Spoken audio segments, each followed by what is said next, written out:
At nagbabalik po ang Good Morning, Kapatid!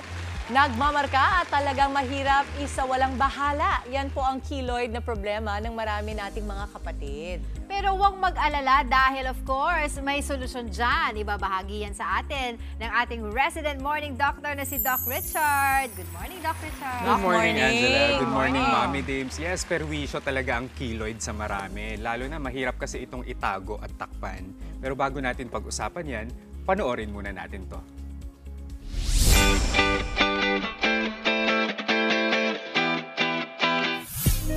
Ang simpleng paglalaro ng basketball nagdulot ng panghabang buhay na marka kay RJ. Pero hindi ito bastang peklat, kundi isang keloid. Yung bola niya sumampid sa bakod. Inakat ko hanggang sa mayroong badwear na sumabit to. Bumuon yung badwear sa balat ko. Sa sobrang lalim niya bumuka, parang may buka. Ginamot lang daw ni RJ ang kanyang sugat gamit ang antiseptics. Wala kang pinapahid na cream eh. Wala lang, pinahayaan ko lang kasi umimpis na siya. Paano ba nabubuo ang keloid? May paraan pa ba para mawala ito? Alamin ang sagot sa Balik Alindog. Okay, Mama Angela, meron ka kasi. Ayan. Meron Ay, yan. Doc, bago ang lahat, ano ba kasi yung keloid na tinatawag? Oo, ang keloid kasi isa itong uri ng peklat na tumutubo ng labis o sobra sa lugar ng sugat. So, paano ba matutukoy kung yung keloid din? Kasi di ba may mga iba't ibang klaseng peklat, di ba? Paano matutukoy kung yung keloid ay ang isang peklat? Okay, para malaman kung ang peklat ay isang keloid, so karaniwan ito ay nagmumukha siyang matigas. Pag hinawakan mo, medyo matigas siya. Tapos para itong makintab, pwede din itong makulay. Tapos para malaman mong keloid talaga ito ay lumalabas ng higit pa sa hangganan ng orihinal na sugat. Parang pumatong, Doc. Pumatong, lumalabas siya. Okay. Ito ang exciting part. Yes. Bakit ba kasi talaga nagkakaroon ng keloid ang isang tao? Kasi lahat naman tayo nasusugatan, pero hindi lahat Yes, nagkaka-keloid. oo. So ang keloid kasi ito ay sanhi ng sobrang produksyon ng collagen doon sa sugat habang ito ay gumagaling. Oo. Tapos ang eksaktong dahilan kung bakit ang ilang sugat ay nagiging keloid doon sa iba naman ay hindi pa talaga ito lubusang nauunawaan. Ngunit may mga factors din na nakakapagpataas ng posibilidad. So unang-una na dyan yung genes o kaya nasa lahi. O sinasabi nila na mamana. Pag yung ibang kapamilya mo meron ito, mataas ang tsansang ikaw magkakaroon din. Tapos yung mga sugat mula sa operasyon, mga paltos, mga body piercings, mga tattoo, ayan, very prone na maging keloid yan. Tapos yung mga sugat na nagkaroon ng impeksyon.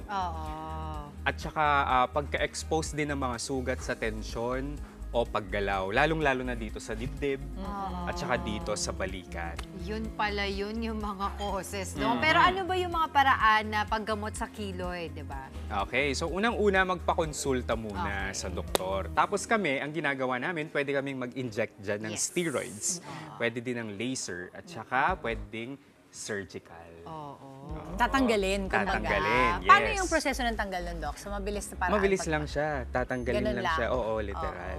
Okay. Excision, gano'n. Ito ang favorite ko. Alam mo naman, I always tell you, Yes. no? Oo. Paano kapag ako, kunwari, wala naman akong budget or wala akong Pa-laser. panahon, oras para magpa-laser or paggawa ng paraan ito, may mga home remedies ba na pwede pag keloid? Yan, good question, Mommy Dames. Eto, wala pa kasi talagang napatunayang pamamaraan para tanggalin ang keloid sa natural na paraan. Kaya pinapayo na lang namin, wag po nila itong kuskusin, lagi nila itong i-moisturize para maiwasan ang iritasyon at ang paglaki ng keloid. So pwede nilang gamitin, Mommy Dims, yung paborito nating aloe vera. Aloe vera!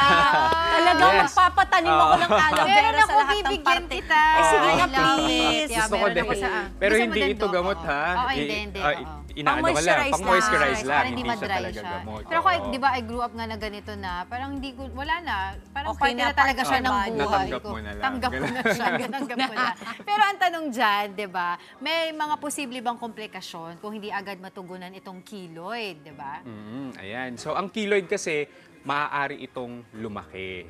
Tapos pwede ding patuloy ang pananakit at saka pangangati. Tapos pwede ka rin mahirapang gumalaw, lalong-lalo na kung ito ay nasa kasukasuan, nasa balikat, nasa tuhod. Tapos nakakaapekto din ito. Meron kasi siyang emotional and psychological impact. Lalong-lalo na Kasi kapag sa yung physical keloid. appearance. Lalong-lalo na kapag nasa mukha siya. Or siguro nasa parte ng katawan na parang kailangan ayun ang kasama sa pagtatrabaho mo. Tama. Di ba? Oo, Kunwari, totoo. mukha mo. Kung Oo. kunwari, makeup artist ka ba or modelo ka, pag conscious ka about it. Pero kasi ngayon, medyo mas accepting na rin naman ang ating society Oo. of yung mga ganitong pinagdadaanan Tama, natin. tama. Floss. Okay, Doc, eto, may mga tips ka ba para maiwasan naman na magkaroon ng keloid? Okay, so meron tayong tips. So unang-una, mga kapatid, pangalagaan po natin ang sugat agad-agad para mabilis itong gumaling. Pwede din po tayong gumamit ng mga scar treatment products at magpakonsulta po tayo sa doktor kasi mas madaling gamutin ang keloid sa kanilang mga unang yugto. So hindi naman prevention is better than cure, pero parang early detection. Early detection, is yes, best. yes. Ayun naman pala. Maraming salamat, Doc Richard. Ang dami na naman namin natutunan. Of course. Thank you so much at ang aloe vera, Mama. Huwag kalimutan sa Monday. Yes. Mga kapatid, Dimples Romana po, kumpletuhin ang inyong umaga ng mga kwentong puno ng inspirasyon. Salubungin po ang bawat araw ng may ngiti at pag-asa. Kaya't mag-subscribe na po at mag-follow na sa aming social media pages ng News 5.